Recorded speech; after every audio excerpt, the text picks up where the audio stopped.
Okay, so let's get back to capital investment decisions, and we had this example right here.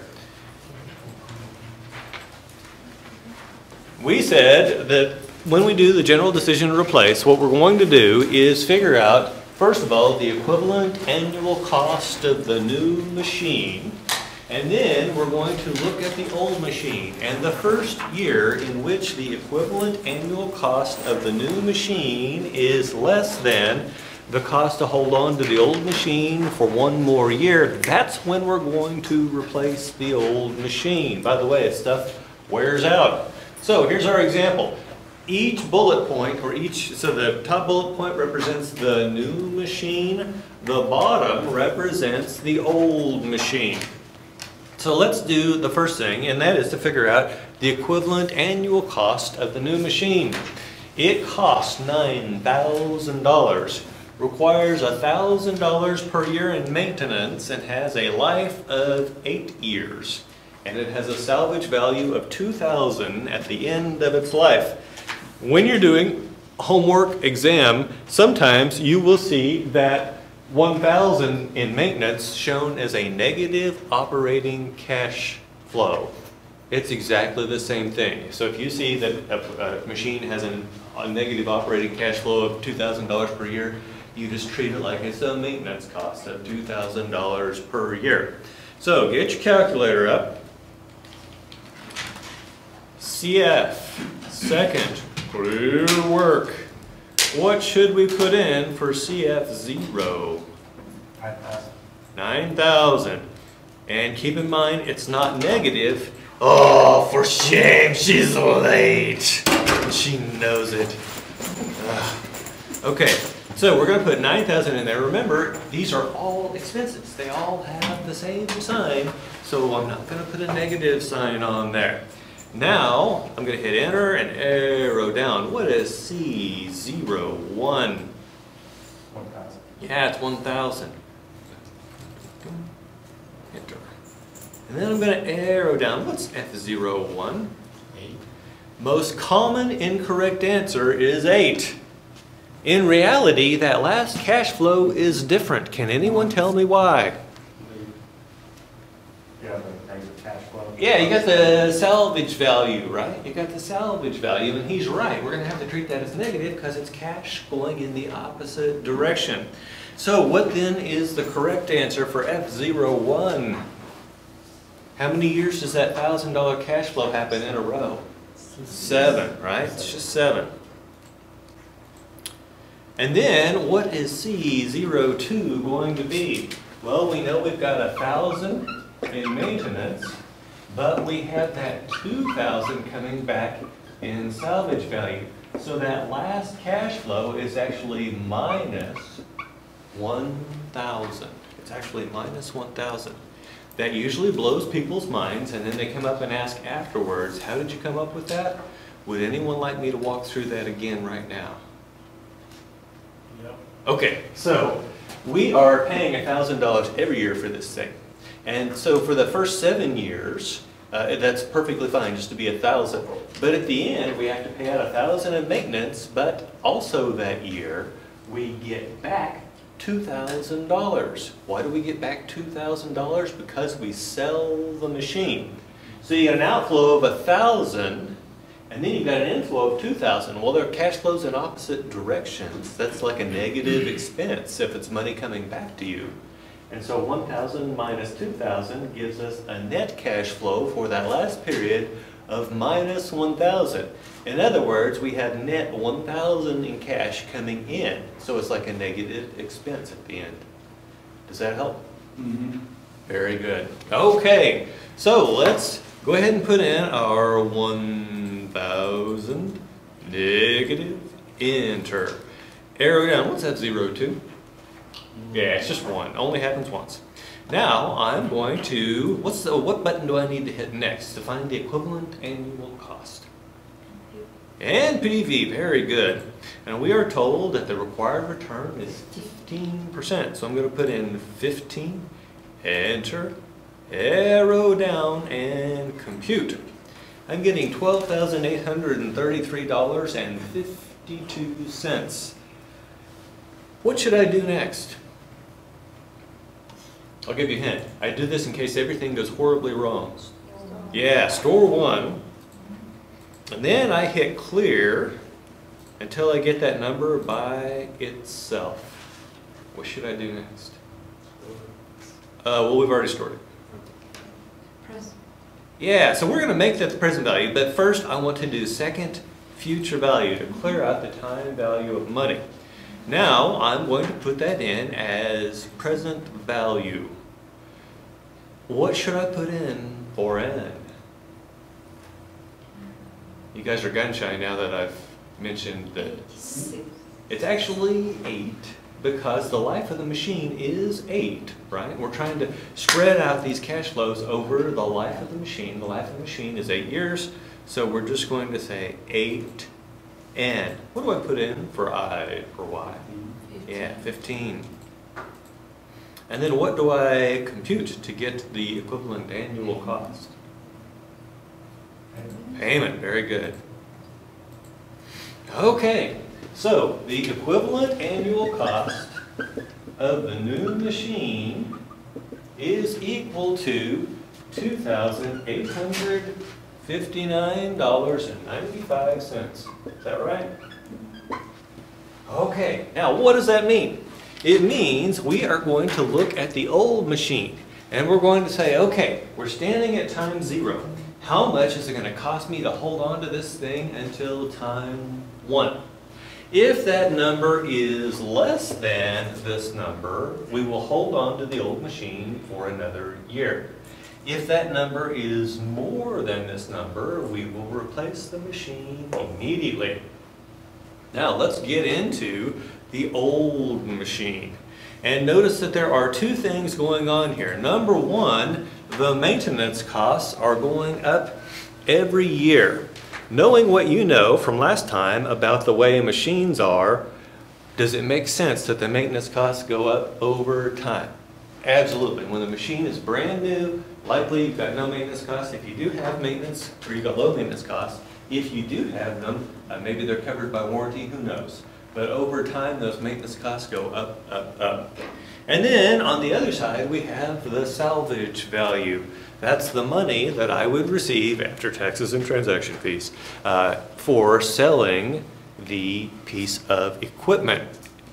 Notice that salvage value goes down. Why is that? Goes down with time. Why is that? Anybody? Yeah, well, so we use the word depreciation and we usually use it in the accounting sense, but here we're talking about the real sense. This thing is actually losing value. So my car is now almost 7 years old. If I had traded it in 3 years ago, I would have gotten way more money for my car than if I'm trading it in now, even without the pandemic, right? And so that's why we see the salvage value going down over time. Now let's ask where we get such numbers. If you're in a decent sized organization, you're going to have a maintenance department. And if it is a decent maintenance department, they keep records. And so they can go back and look at their records and they can come up with what is the trend in maintenance spending. Also, they can tell you about big maintenance items that are coming up. For example, if you have a jet airplane, an airliner, every 7 years you have to strip that thing down to the skin in order to be able to inspect everything. So the entire interior of the airplane comes out, the engines come off. There's all sorts of things you have to do. It's almost like unbuilding and rebuilding an airplane. Do you think that's more expensive than your usual annual maintenance? Oh yeah. The worst bargain in aviation history, if you don't know what you're doing, is the 6-year-old airliner, right? Because you're going to buy it and you're like, okay, next year I'm only going to have $250,000 in maintenance, and suddenly, boom, you're rebuilding an airplane.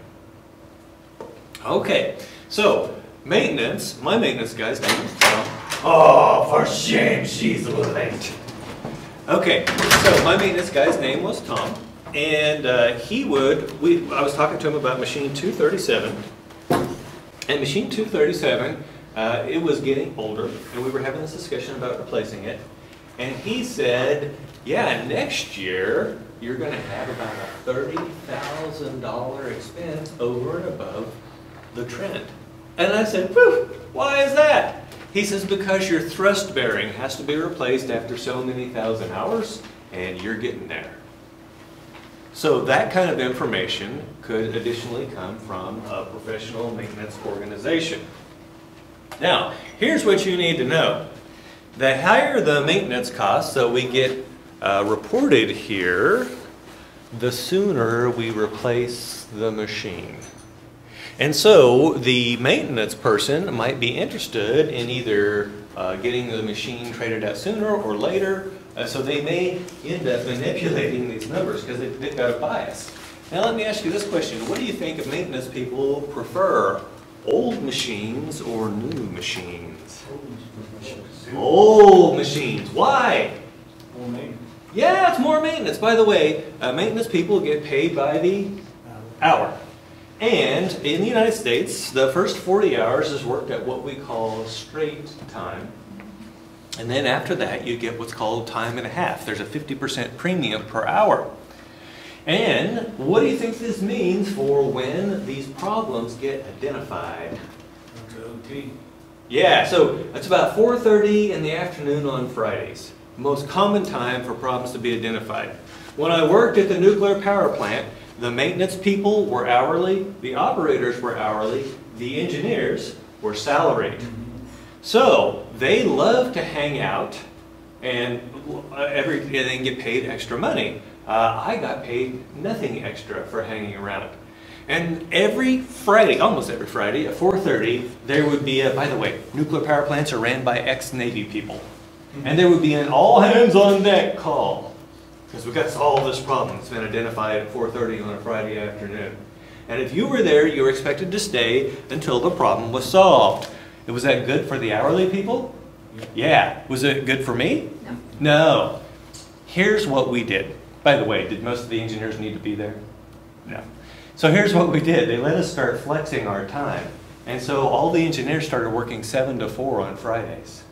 And that way, when the 4:30 all hands on deck call went out, we were gone and happy. The hourly guys were there and happy. If it was truly my stuff, they'd call me and I would go in, right? Does that make sense? Okay, so we know maintenance people want older machines.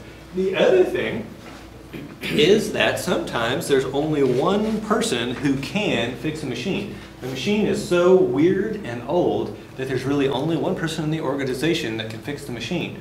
What kind of leverage does that give them?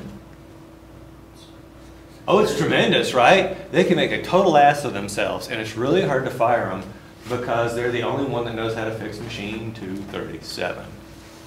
So as soon as I replace that machine, though, what does that open up? Like, sorry for your luck, Tim. You're out of here. Does that make sense? Okay, so we know that maintenance people want to keep the old machine. What does this mean? It means they're going to underestimate these maintenance costs. They're going to underestimate the maintenance costs because they want to keep the machine around longer. Now, there's another group of people who might be able to give us an estimate on maintenance costs, and that would be engineers. Engineers can get the data from the maintenance department. You may have to twist their arm, but we can get it. And they can also go through the manual and figure out about these things like replacing the thrust bearing after so many thousand hours. And they can also come up with an estimate of maintenance costs. But what do you think engineers want to do? Do you think they want to install a new machine or keep an old machine? New machine. Yeah, oh my goodness. If you've ever sat in a new car and smelled that smell, this is what new machines have a lovely smell to them, by the way. It's machine oil and love, right? Old machines smell like dirty socks and rotten eggs. If you get out there and sniff, you'll know what I mean. Okay, back to the story. What does this mean about the estimates that engineers are going to give us on maintenance costs? Are they going to be higher or lower? Higher. Yeah, they're going to be higher because they want to replace that machine sooner. Now, we've got two groups of liars here. We've got high liars and low liars. What should I do with my two sets of numbers I received from them? Average them. Average them, right? Okay, so that's where the maintenance comes from. Now let's talk about where the salvage value comes from. And I'll start by telling you the old way, and then I'll tell you the new way. So the old way was I would call my machine dealer, a guy named Rusty, and Rusty would come out and I'd say, hey Rusty, I've got this lathe. By the way, a lathe is something that makes round things. I would say, hey Rusty, this lathe, think about getting rid of it. How much would you give me for it? And Rusty's going to come out and he's going to turn the dials. He's going to sniff the machine. You can tell a lot about a machine by smelling it. And he's going to say, yeah, I give you $4,000 for it. I say, great. Now I've got my first number. Now I say, well, what if I hold on to it for one more year, running it 2 shifts a day, 5 days a week, cutting aluminum. And I have to tell him what I'm cutting because aluminum's easier on a machine than steel because it's easier to cut. And he says, nah, I could probably give you $2,500. And now I can keep pushing my luck with Rusty and asking him about 2 years and then 3 years. And then finally when I say 4 years, he'll say, I wouldn't give you a damn thing for it, right? So I'll write down 0. Now, do you think Rusty is, so he's willing to tell me that today's money, right? But what's easier to know, today or a year from now? Today. Today. And what's easier to know, a year from now or 2 years from now? A year from now, right? So he's going to get increasingly reluctant to throw me those numbers. Now let's talk about the new way to do this. I go out there and I find a machine that's in identical condition to mine. And I figure out what it's selling for on the open market.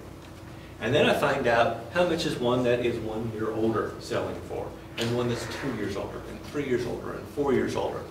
And then I've got to make an adjustment though, because those are basically the ask price. And what I'm going to get out of this thing is the bid price, right? And so I might just take 80% of those numbers to give myself an estimate. Because you know the dealer's got to make money when they buy it and turn around and sell. Okay, so that's how I'm going to get those numbers. But I want you to know that salvage values don't always go down. I had a very odd situation. I had Rusty in to look at a lathe. It was a big manual lathe. I had no use for it anymore. And I asked him, how much would you give me for it? And he said $50,000. And I said, okay, I'll think about it. And then Exxon, which went on to be ExxonMobil, they discover a huge natural gas field off of Australia. And their engineers decided that the best way to exploit this field would be to drill giant holes. And giant well drilling. So these giant wells, by the way, the stuff I was making went inside the wells. And the bigger the hole is, the bigger my stuff needs to be. And so now suddenly this lathe that I was thinking about junking has become central to my operation.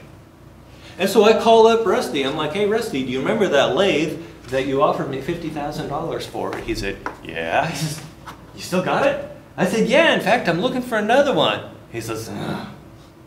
I said, well, can you find me one? He's like, yeah, but it's probably going to be $150,000. I'm like, Russ, you only offered me $50,000 for mine, and now you're telling me I'm going to have to pay $150,000? What kind of margins are you running? He says, no, no, no. He says, let me guess. You're working on that Australian project for Exxon.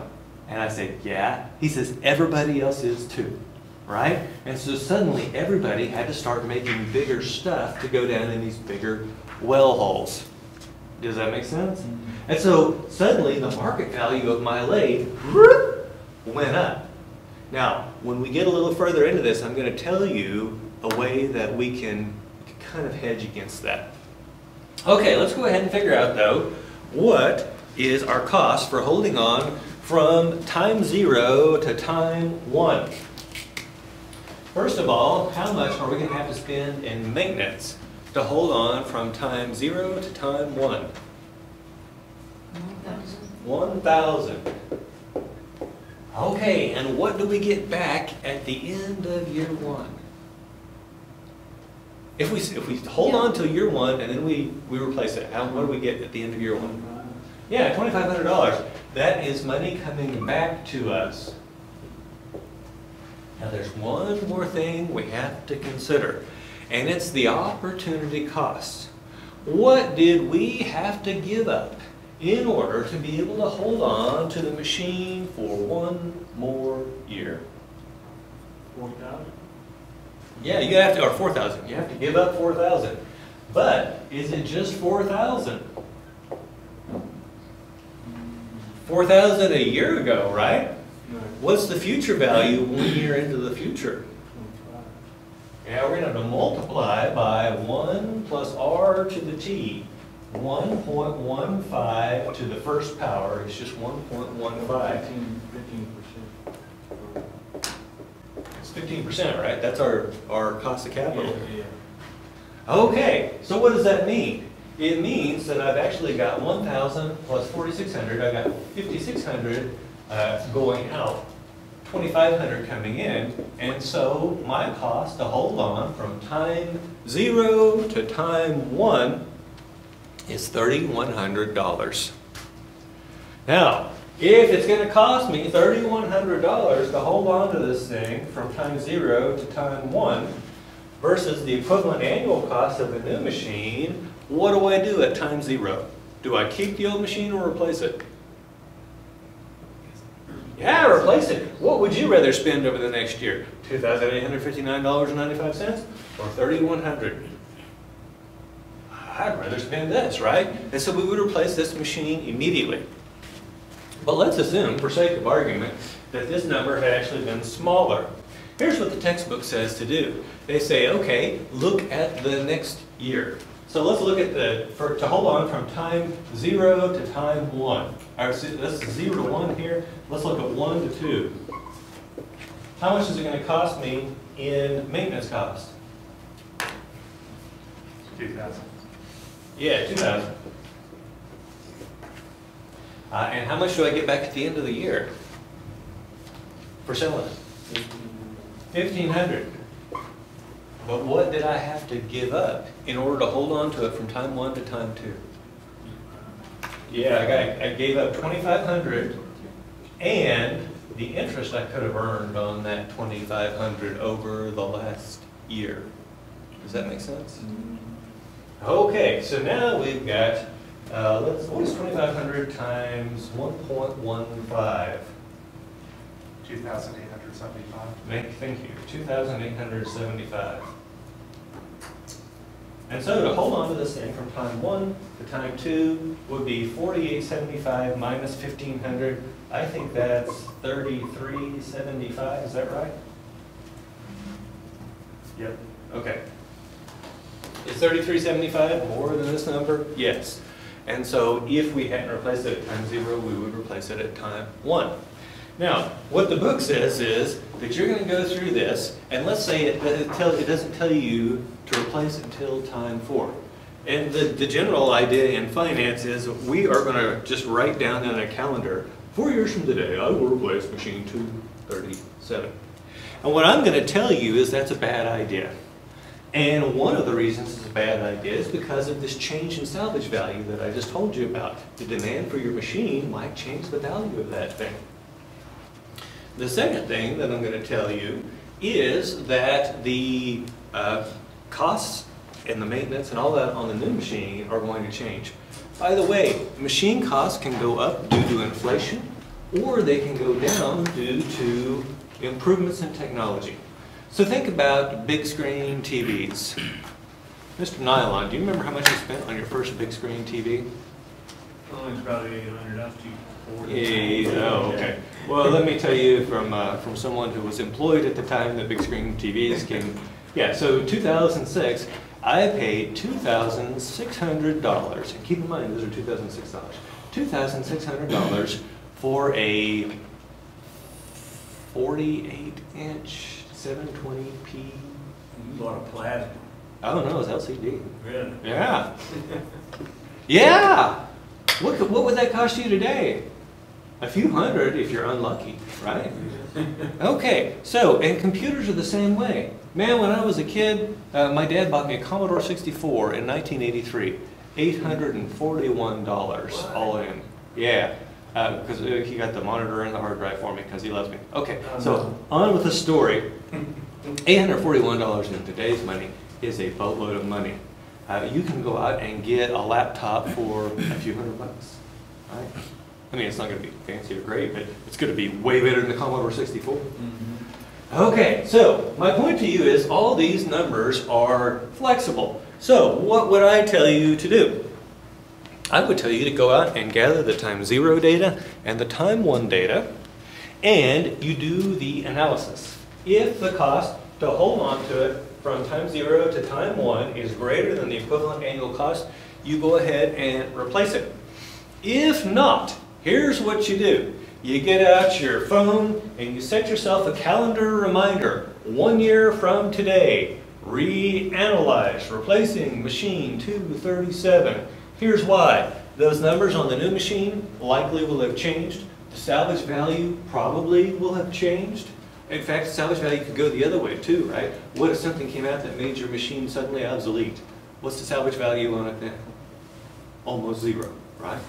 And so if you do this every year until it's time to replace it, you'll have much better numbers, you'll make much better decisions, and you'll put a lot less effort or strain on your maintenance and engineers trying to figure out the maintenance numbers, and you will be less likely to anger your machine dealer when you're getting the salvage numbers.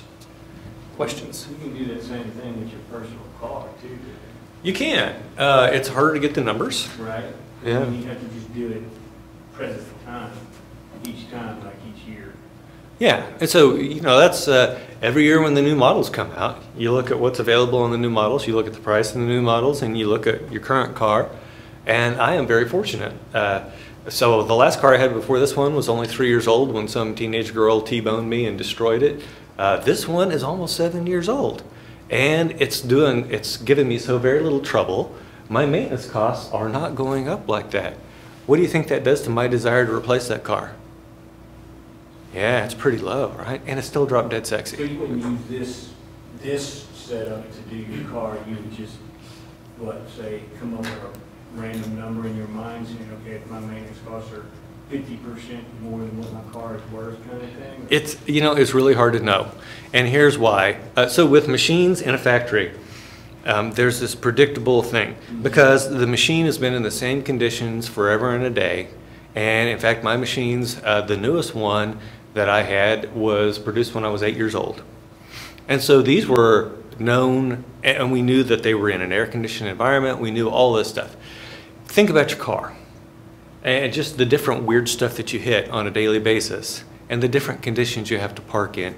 You can't nail down predicted automotive maintenance like you can with predicted machine maintenance. And that, to me, is what makes it tough. And I hear people have this discussion all the time. I had a friend that had an old Nissan Sentra when we were in doc school. And she's like, you know, I want to trade it off, but I hate to trade it off given that I just spent $1,600 on it. Is that a smart argument? No. What's that called? Sunk cost. That's a sunk cost. And I'm like, no, you need to get that car down to the lot while it still runs, right? Because if you just had to spend $1,600 on it, and by the way, that was 20 years ago, if you just had to spend $1,600 on it, good Lord, what's going to happen next year, right? Does that make sense? Yeah. It's not as easy to do this with cars. Questions? Yeah. Is it possible to have a salvage value of 0 on machine? Oh, absolutely. Absolutely. And I'll give you the absolute worst case example. When I had the lathe that was burnt to the ground because we were cutting aluminum and it caught fire and destroyed the lathe, salvage value of 0. Another situation would be where the machine is obsolete. For example, right now, if you had a machine that was built back in the 1980s to create semiconductor chips, the things that go in computers, that thing is absolutely worthless today except for as a museum piece. And if the museum's already got one, guess what? Yours isn't worth anything. Oh yeah. So when I worked at the nuclear power plant, we had a mainframe computer that was so old, when we wanted to get parts for it, we had to contact the Smithsonian. I am not kidding. Because the parts, even after they were dead, they still looked fine, so they would let us swap out. Of course, we had to make a donation. Now, we eventually replaced that entire IBM 8600 mainframe with a desktop computer. What do you think we managed to get salvage value for that mainframe? Cost value. Yeah, we didn't have eBay back then, or we could have chucked it up and sold it to people to feel good about having a piece of history. But right, we got nothing. We got nothing. In fact, we had to pay people to rip that thing out, so the salvage value was actually negative. Yeah, because I know that some companies sell them to some underdeveloped countries. Yes. Yeah, so Yeah. the Well, last time, oh, go ahead. okay, because the last time I made some research, that was 2007. I encountered a company selling their machine to an underdeveloped country Yeah. at a minimal cost, which I feel like we shouldn't have a zero value for a salvage. Yeah. Well, so keep in mind that you're going to get the money from these people, but it's probably actually going to cost you, so you're going to have to pay to remove it anyway. But if I can offset that cost somewhat with what I receive from this third world country, developing country, then I'm still kind of negative. It all depends on the machine. So there are some that are purely just zero or negative. Yeah. In fact, when I worked in Ohio, I was working in the plastics industry, and there were lots of people around making injection molding molds. It was an art form. But the Chinese started making these things, and you figure theirs were more expensive or cheaper? Cheaper, right? And it was really interesting to watch because the Chinese would basically run an American injection molding business out of business. And then, who do you think showed up at the auction to buy their equipment? More Chinese people, right? Yeah, it was interesting. And of course, those machines might have been out of date by our standards, but hey, why would a machine be out of date in this country? It might be okay in China. What if it required a lot of labor? And American labor was expensive, but Chinese labor was cheap. So yeah, there is money that can be had by sending the machine abroad. The other thing you have to keep in mind is the transportation costs. If you ever sell a machine to someone in another country, make sure that they understand that they're responsible for the shipping, not you. Does that make sense? Because I understand I don't know if you've heard of free on board. Yeah. Yeah, because every thing they sell abroad is always free on board. Free on board here. Yeah. So that's the way you do it. Yeah, so I don't know. That's the way you do it. Yeah. Now, do you think that impacts the amount of money that the customer is willing to pay? Yeah. Yeah, because they've got to think about not only, so for their capital budgeting project, for time zero, they're not only having to include what they pay you, they're having to include the shipping and the installation and all that. Oh yeah, there are a bunch of moving parts.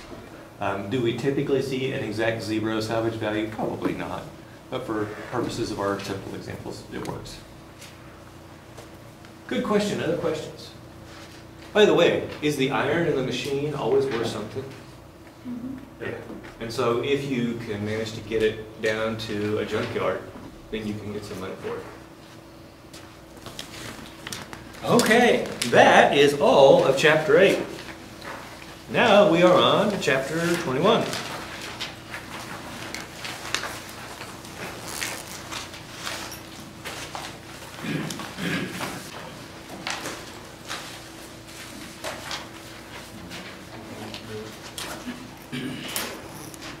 Okay, we're going to talk about mergers and acquisitions. So let's start with, and we're going to have to teach you some vocabulary here, and it gets confusing because you're going to see that we actually use the term mergers for two different things, and one of those things is the merger, and the other is the consolidation. It's really kind of crazy. Here's the basic concept of the big overall merger thing. We're going to start with two or more companies and end up with one. It doesn't even have, it could be more than two companies that you're putting together here. So let's talk about some vocabulary. The bidder is the acquiring firm. They're the one that's going out there to try to buy the other firm. The target is the firm that is sought. In other words, it's the firm that the bidder's trying to buy. Now, just from those names, let's talk about the term target. Would you like to be a target? No. You don't want to be a target. As a manager, you don't want to be a target. But we're going to find out that as a shareholder, you would actually love to be a target. And we'll tell you why that is. And then we have consideration. Consideration is the cash or securities offered for the target firm.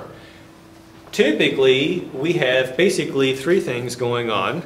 We have, you could offer cash. You could offer cash, and to me that's the clearest one. But then you could also, instead of offering cash, you could offer stock in your own firm. So let's say that I'm Home Depot and I'm buying a roofing supplier. I could either offer them cash or I could offer them Home Depot stock in exchange for their stock in the roofing supplier. And then there's also the assumption of debt. If you look at the Home Depot article in discussion 11, you will see that Home Depot is buying this company and they're going to pay, I think they're paying cash, but they're also assuming the debt. When you buy a company, you assume the debt. That debt legally becomes yours. How's the only way that you don't assume the debt? There are two ways. Number one is you could pay it off when you get it, but that's going to take cash. And number two would be to buy it out of bankruptcy. Those are the only ways I know to get away from taking on this debt. Okay, any questions so far? Just, well, yeah, never mind. I'll wait till you talk about the stockholder target thing. Talk about the what? The stockholders in the target. Oh, okay, very good. Yeah, we're going to get there for sure. Now, let's talk about the term takeover. A takeover is a general term. And there are lots of different things that are takeovers, which we'll talk about. But basically what happens is that the control of the firm shifts from one group of shareholders to another. The control of the firm shifts from one group of shareholders to another. And we are going to, and I'm going to go through each one of these, but I wanted you to see how they relate to each other. You got three kinds of takeovers that we're going to talk about. Acquisitions, which is where you go out and buy a target firm. And then proxy contests, which we discussed a little bit in Chapter 6. And then finally, a going private transaction. We can further break down those acquisitions into merger/consolidation. And we'll talk about the difference between those here in a second. Or the acquisition of stock, where you go out and you buy the target firm's stock. Or the acquisition of assets, where instead of buying their stock, you actually just buy the assets of the firm. And all of these have benefits and costs. But this is how they relate to each other. Any questions? Okay. Let's talk about mergers versus consolidations. A merger is the complete absorption of one company by another. You can picture one fish eating another one. That's a merger. And in the end, only one firm survives. So when I worked for Halliburton, we merged with a group called Dresser Industries. And at the end, there was only one corporate headquarters. And on that corporate headquarters, it said Halliburton. And there was only one CEO, the Halliburton CEO. Everything basically went to being Halliburton, and Dresser was basically non-existent after that. And so that's the complete absorption. We would call that a merger. So this is strangely a subtype of merger is the merger. I hate that. We should come up with a better term. Then there's the other kind that we call the consolidation. And this is where two firms go together to form an entirely new firm. Now, my favorite example of this, or what they claimed it to be, is Daimler Chrysler. We all know, or hopefully we know, Chrysler. You guys know what a Chrysler is? It's a junky car. Okay, now, who is Daimler? What does Daimler make? I'll give you a hint. The name of the company is Daimler-Benz. B-E-N-Z. What do they make? Mercedes!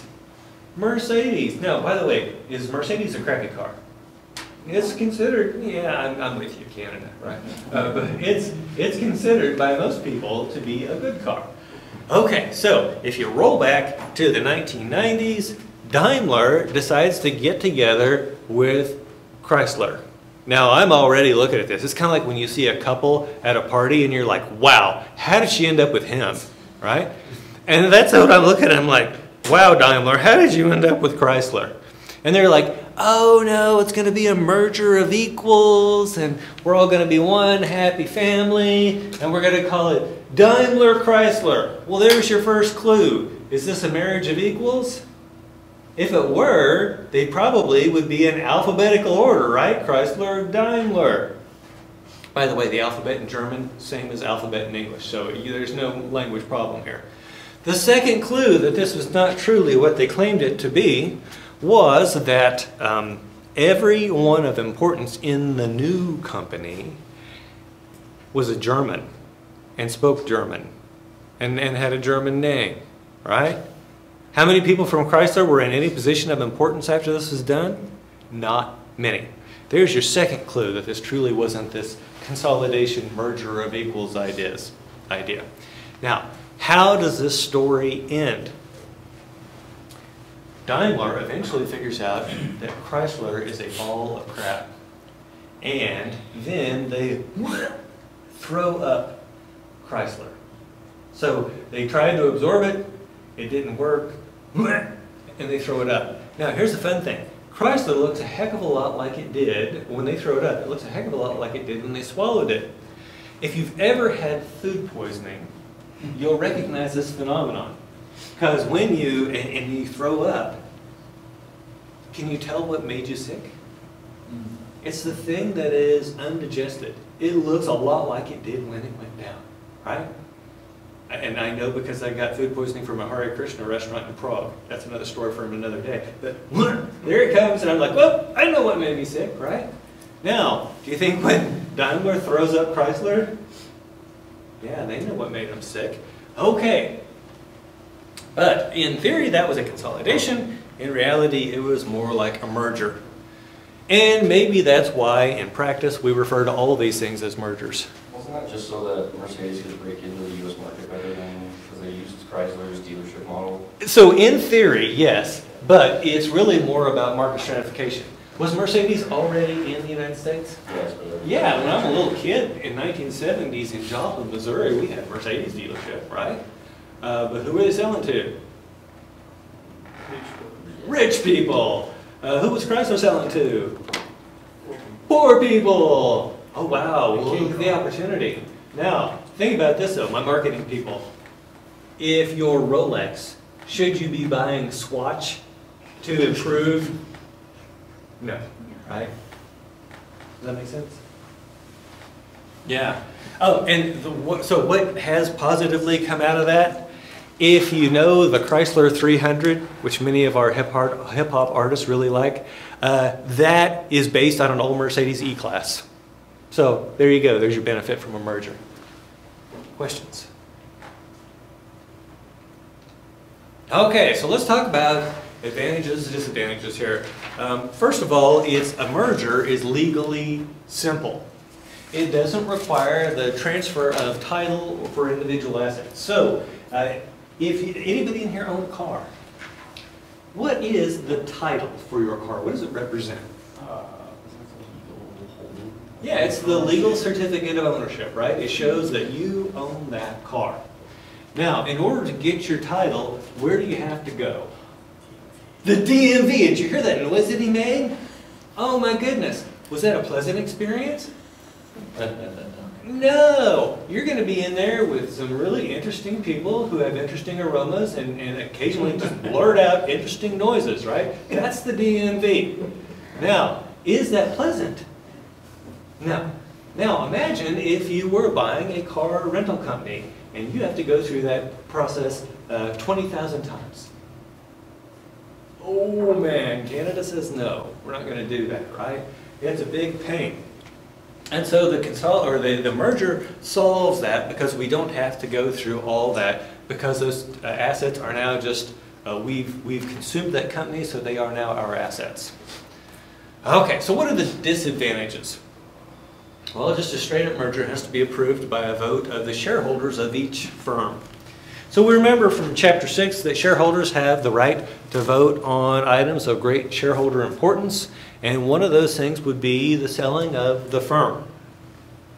And typically, we are looking at not just a 50% plus one. Typically, in the Articles of Incorporation or whatever is governing this process, they will say a supermajority must approve any sale of the firm. Now, supermajority is anything greater than 50% plus one. Typically, we're going to see 2/3, maybe 3/4. It's however they draw up the Articles of Incorporation. Okay, now let's ask the question, why would those people at the target firm want to require at least 2/3 of their shares? By the way, we're not talking shareholders, we're talking shares. Why would they want to have the supermajority requirement? Make it harder. Yeah, to make it harder. This is a takeover defense.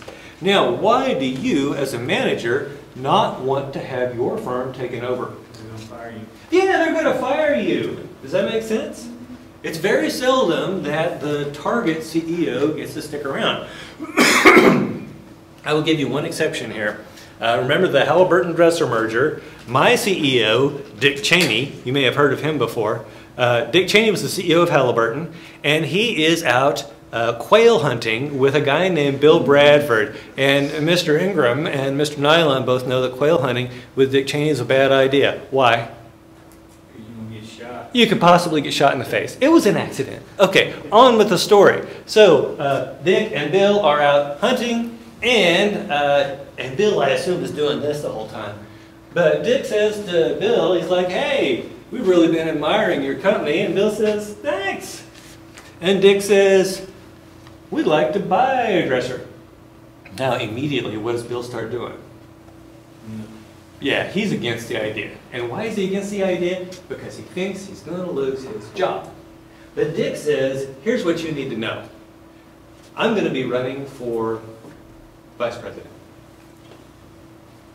We're going to need a new CEO. We've had our eye on you. We think you're actually a good fit. What immediately happens to Bill's attitude about selling Dresser? Hell yeah. Oh yeah, I think that's a great idea.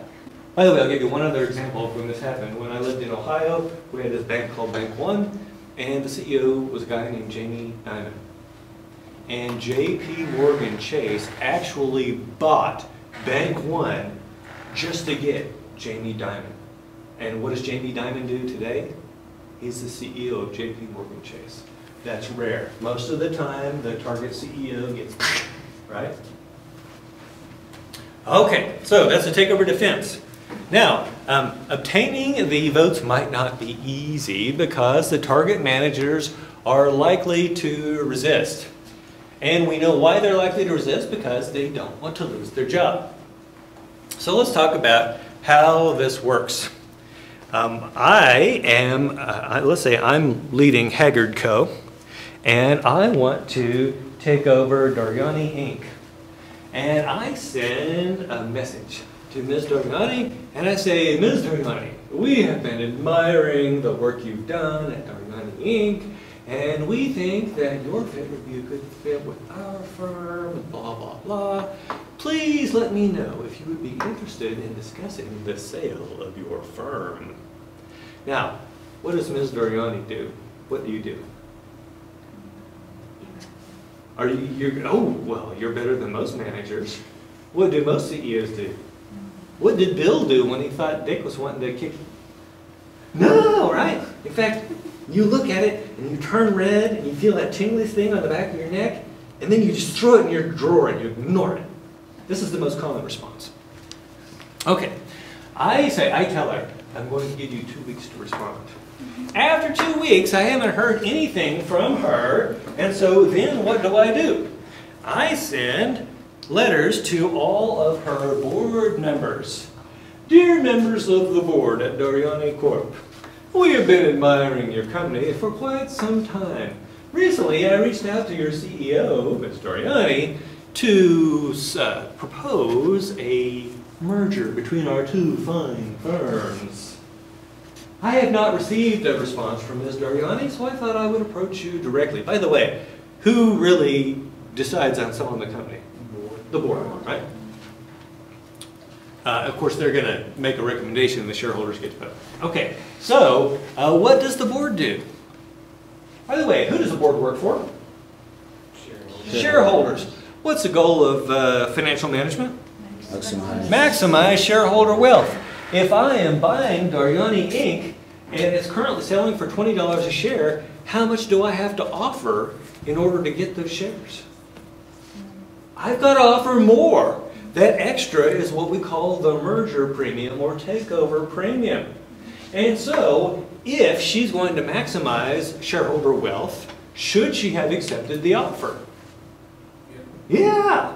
And if the board's going to maximize shareholder wealth, should they accept the offer? Yeah. But all too often, what does the board do?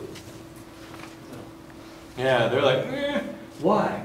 If you're on a board and you're making $60,000 to $120,000 a year to go to 4 meetings a year and maybe take a couple of phone calls at odd hours when someone's been caught sexually harassing the help, you know, that's about all you're doing. Is that a sweet gig? Yeah. And by the way, do you think they hold the board of directors meeting in undesirable places like Amarillo or Newark?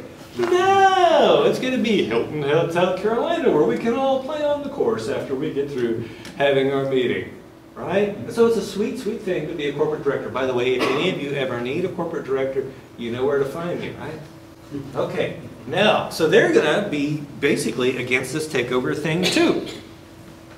And so now I'm going to have to find some other way to get the votes. I'm going to have to find some other way to get the votes. And that other way is, and one other way is the acquisition of stock. The acquisition of stock. So each share has one vote, typically one vote attached to it. How can I manage to get those votes for myself? I can buy the stock of the firm. Did you guys read the discussion on people selling their votes? Oh my goodness, what a monumentally bad idea, right? You're holding this stock, but you've given up your desire or your ability to vote on it, and now someone else could be doing that without even acquiring the stock. If they just acquire the rights to your shares to vote them, then this could happen. Okay, most of the time how this happens though is through something called a tender offer. I'm going to offer you a certain amount of money to get you, the target shareholder, to tender your shares. To tender is to hand over, right? Like when you say, I'm going to tender my resignation. That means you're going to hand over your resignation. Okay, so what I have to do is, number one, figure out how much I want to offer these people. And I know it's going to have to be more than the current share price. And I'm going to have to somehow reach out to these people. By the way, who has the mailing list for all the shareholders? The firm, right? The target firm has the names and addresses of all the target shareholders. And so, you know, am I going to reach out to Ms. Daryani and say, hey, Ms. Daryani, I'm trying to buy your company out from underneath you. Would you pretty please send us the emailing or the mail list for your shareholders? She says no, right? She's catching on to how this game is played. She says no. So how am I going to do it? Well, first of all, I'm going to use the newswire, PR newswire. I'm going to put out that we are making this offer. I'm also going to send out to the brokerage houses that I'm interested in doing this. By the way, a lot of stocks are held in what is called street name. If the Ms. Daryani at Daryani Corp right now, she's looking at my shares, she doesn't actually see my name on her list. What she sees is Charles Schwab, right? Because Schwab owns those shares, or they hold them in their name, street name, and then they've just got a record that I own those shares, right? Do you think the brokerages would be inclined to help someone try to buy another company? Yeah, why? Yeah, commission, right? They're going to get paid. That's the idea. Okay, so that's how I reach out to the shareholders. Now, immediately, here's what Ms. Daryani is going to do. So by the way, this news is going to break around 10 o'clock in the morning. And Ms. Doriani and her board have been expecting it. And in fact, they probably already prepared what they're going to say in the event that I make this tender offer. And so Ms. Doriani calls up CNBC and she says, would you like to have me on to talk about this offer? And what do they always say? Yes. And so then Ms. Doriani goes on CNBC and she says, we are very flattered that they have chosen to recognize the intense value that we have created at Doriani Corp. However, and this is where the lying starts. Actually, she's probably lying at the first part too. Here's where the lying starts. They say, however, we think we provide a superior value proposition to the shareholders as a standalone proposition. By the way, today's share price represents the present value of all the future dividends, right? So if they're thinking that your thing is going to create more value than my thing, what that means is the market isn't recognizing that great future value you're going to bring. Does that make sense? Yeah. So typically when she says this, might she actually believe it? She might. Do people believe untrue things? All the time, right? She may actually believe that crap. But whether she believes it or not, you shouldn't. Because if it were true, what would already be true about the stock price? It would reflect that great value that she's about to create, right? Okay. So she's going to say that crap. And undoubtedly, there will be some people that are swayed by it. And that was what she was hoping to do, is to get some of these shareholders to not tender their shares. Doriani Corp stock is currently trading at $20. I offer $24. Wow, that is a huge premium, right? That's what, 25%? 20%? 20% premium. That sounds pretty good. If you're a shareholder, it makes all the sense in the world to say, heck yeah, and sell your shares. But not all of you are going to do that. And keep in mind that I need to get at least 2/3 of these shares in order for this to work. And in fact, I probably want to get more than 80%, and I'll explain why that is here in a little bit. Now, if on the first go around, I only get 55% of the shares to say, yes, we will sell for 24, what do I do? How do I get more people interested in selling their shares? Increase. Now I'm going to offer 25, right? And that's going to bring some more people in. Now, before you start this game, though, you need to have your maximum number in mind.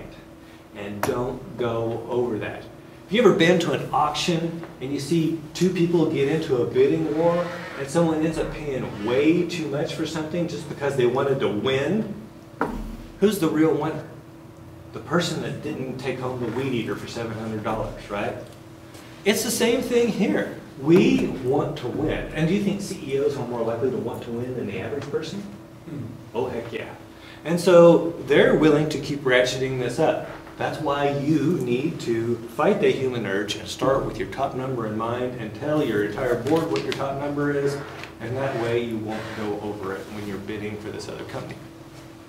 Now, let's assume that I eventually, that I can get all these, I can get 80, I can get, let's say I get 70%. That's more than 2/3, but it's not 80%. Here's the problem. If I own shares as a corporation in another firm, if I own less than 80% of it, then I have to pay some sort of taxes on the dividends that they pay to me. But if I own 80% or more, it's called an unconsolidated subsidiary, and I do not have to pay taxes on the dividends they pay to me, and they are considered intra-company cash flows. And so there's no tax on that. So that's why I want to get 80%. And so I might offer a little more just to try to get it up over 80% of the shares, because it might be worth it to me to avoid that tax burden. Okay. Now, by the way, it says can be unfriendly. In fact, what's the name for this thing? It's called a hostile takeover. Does hostile sound more than just a little unfriendly? Yeah. And why is it hostile? Because Ms. Dariani doesn't want to sell her company, and I want to buy it. That sounds pretty hostile to me. If we are going to complete this, we have to do a merger, which is what we talked about last. So we have to go through all of this in order to be able to get the votes to go through an actual merger. The good news is the merger then is quite simple.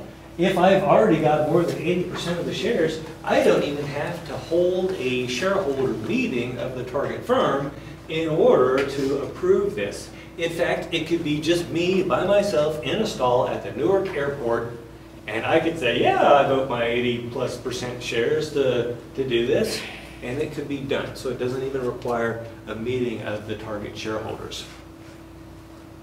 Question. So is there, other than intent, is there any difference between acquisition and an alliance? Oh, we'll get to alliances. Oh, okay. Oh, yeah. Oh, yeah, alliances are a different animal.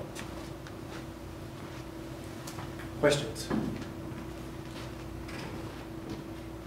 Now let's talk about acquisition of assets. So I went through all this. I did the tender offer, and no matter how much, or I got up to my top level that I was willing to pay, and I could only get 62% of Dariani Corp shareholder or shares to vote in favor of the merger. I could just offer to buy the assets of the firm. I could just offer to buy the assets of the firm. And it's actually easier to do because it just requires a simple majority. It just requires a simple majority of the shareholders to vote in favor of this, and it can be done. So remember, I had 62% of the votes. If I can make an offer for the assets that's equivalent to what I was going to be paying under that 62% scenario, then those same shareholders undoubtedly will vote for the firm to sell its assets. Now, what are the assets involved? Of course, there's the corporate headquarters, the factories, there's the intellectual property. There's basically everything except for the people. Everything except for the people. By the way, do you think it might be advantageous to not get the people? Oh, yeah.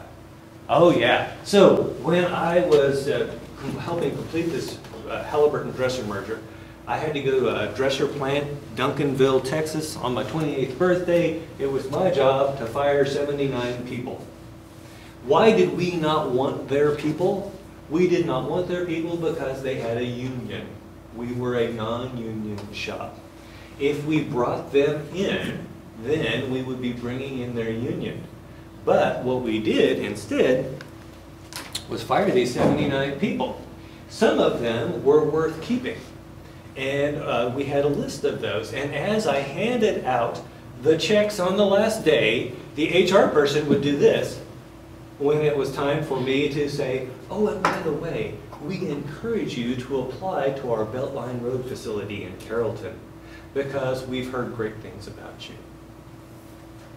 Then the next person comes up, some scabby looking guy who's always had a bad attitude and spits tobacco juice at me every time I see him. Do you think we gave him the come to our...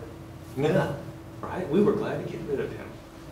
Okay, so let's say this. What if you're doing a car rental company? By the way, every airport in America probably has Avis and Hertz, right? Now, do you think the people at the Avis counter know who's worth a crap over at the Hertz counter? And do you think the people at the Hertz counter know who's worth a crap over at the Avis counter?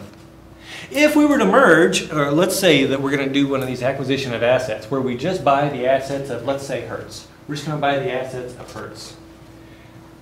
If I just buy the assets, then I don't have to worry about firing the Hertz people. I don't have to worry about paying their severance. I don't have to worry about paying their unemployment. It's good, right? But do you think my people at the airport know who we should reach out to make offers to? Yeah.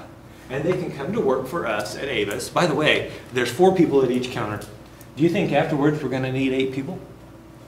No, probably only going to need 6, right?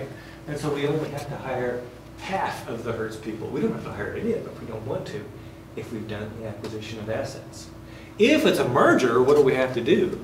We have to do what I did, and that is fire the people as you go, right? Okay, now, here's the problem. Remember the trip down to the DMV and how remarkably unpleasant that was? Think about the car rental example. We have to retitle each and every one of those cars. And by the way, we're probably going to have to hire some lawyers to make sure this is all legal. Are lawyers cheap? No. Lawyers are not cheap, plus we have to hire agents to go sit down at the DMV with the cranky people, right? I'm always amazed at how people show up at the DMV and don't have their forms. And by the way, if you're doing this retitling, do you think they're going to let you stand at the counter and retitle all 120 local cars? No.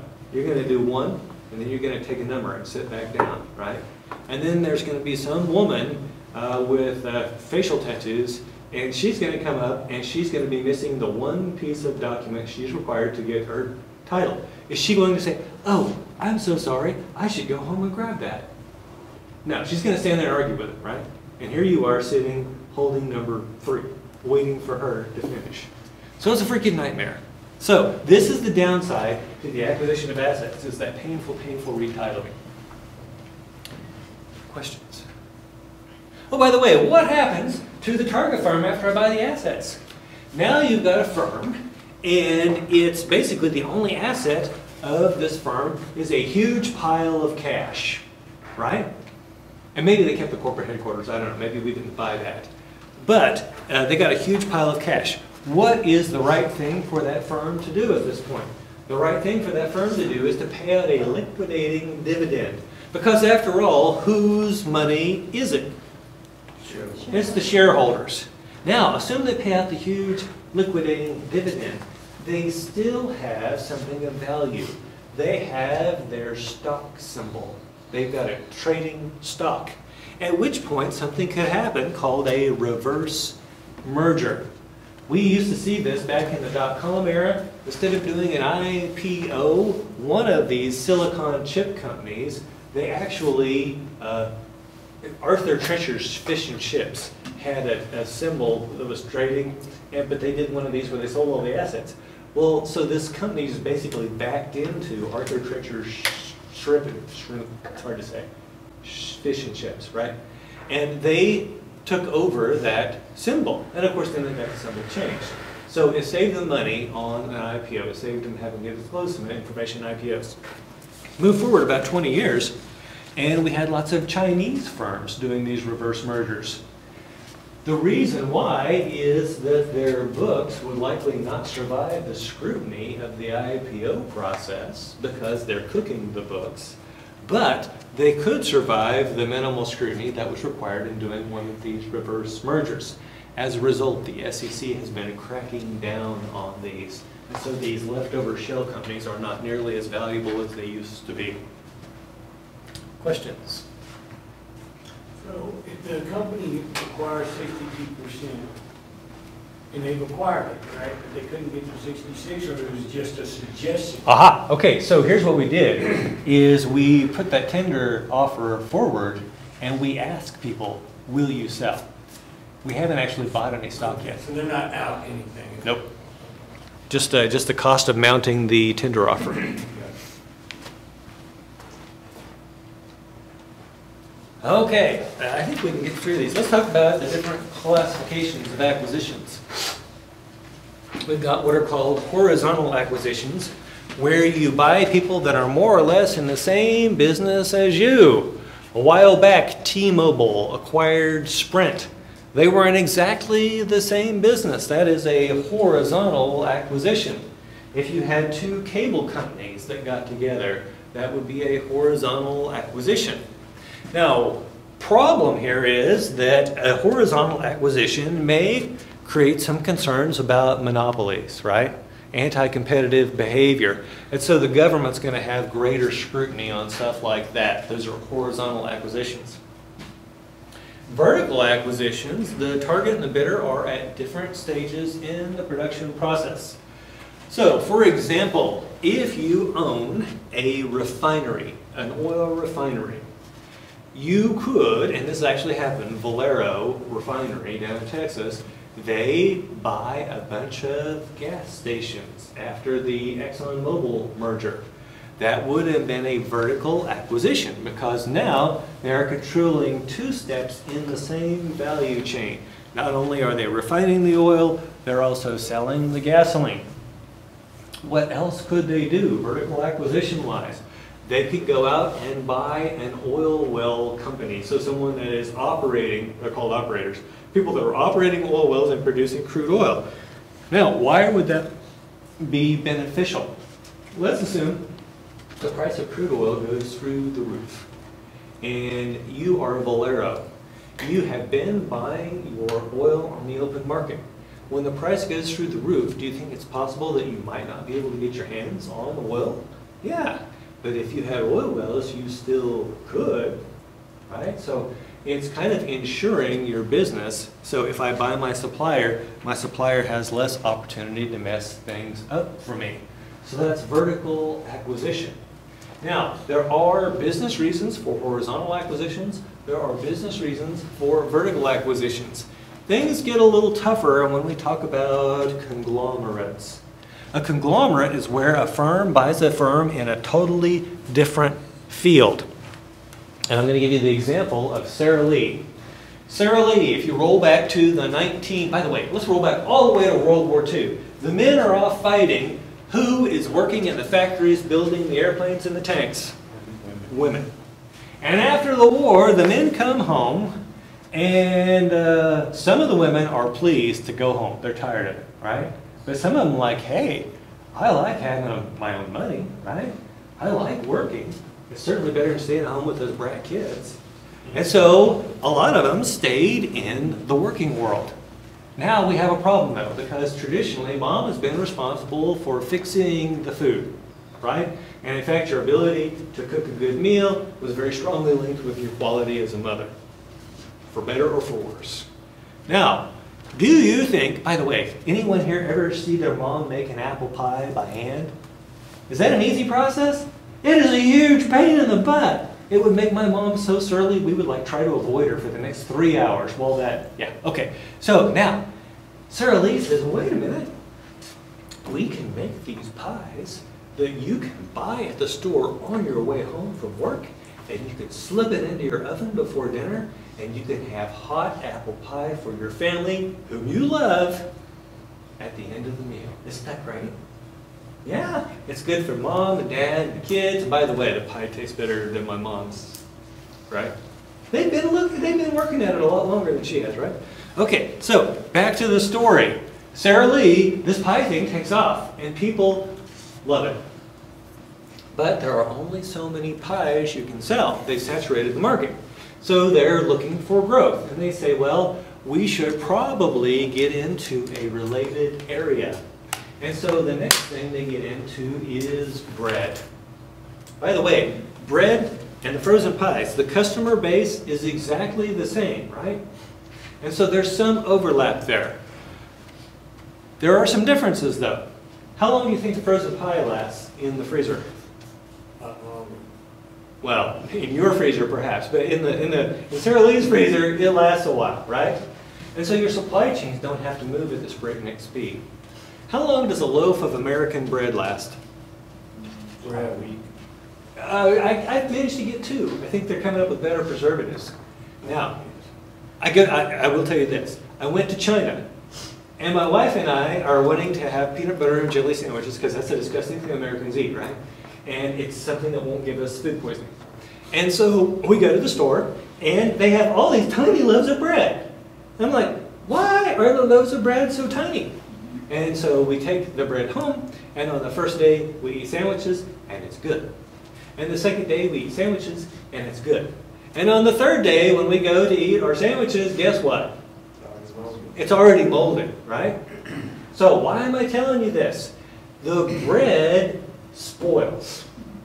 In the United States it lasts a little longer, but bread all around the world will eventually grow mold. So the supply chain is a little different. You've got to operate more days of the year for sure, right? Because the stuff's going bad. And so there were some adjustments they had to make, but it was still a related area. Yes? That Sara So the pies in the bread, and that's just the company now. What do you call it? Is that horizontal at that point, since it's like? Yeah, It's so- not the same? We would actually call it related diversification. So it's somewhere between a horizontal acquisition and a conglomerate. Okay. Yeah. So that's what Home Depot is in that. Yeah, it was close, it was related. Now, I'm gonna tell you one last thing here before you go. And that is, eventually, they ran out of food companies to buy, so who do they buy? Hanes Underwear. Now, what do those two have in common? If you eat too many pies, you need to buy bigger underwear. Do you think the people at Sara Lee knew anything about running an underwear business? Absolutely not. And eventually, it all comes to pass that these things fall apart, and Hanes is now no longer part of Sara Lee. Conglomerate acquisitions from a finance perspective at a publicly traded company is a bad, bad, bad idea. The management department will tell you otherwise, but they are wrong. It's like AMC bowling balls and Harley Davidson. Exactly. If you like today's show, please like, share, and subscribe.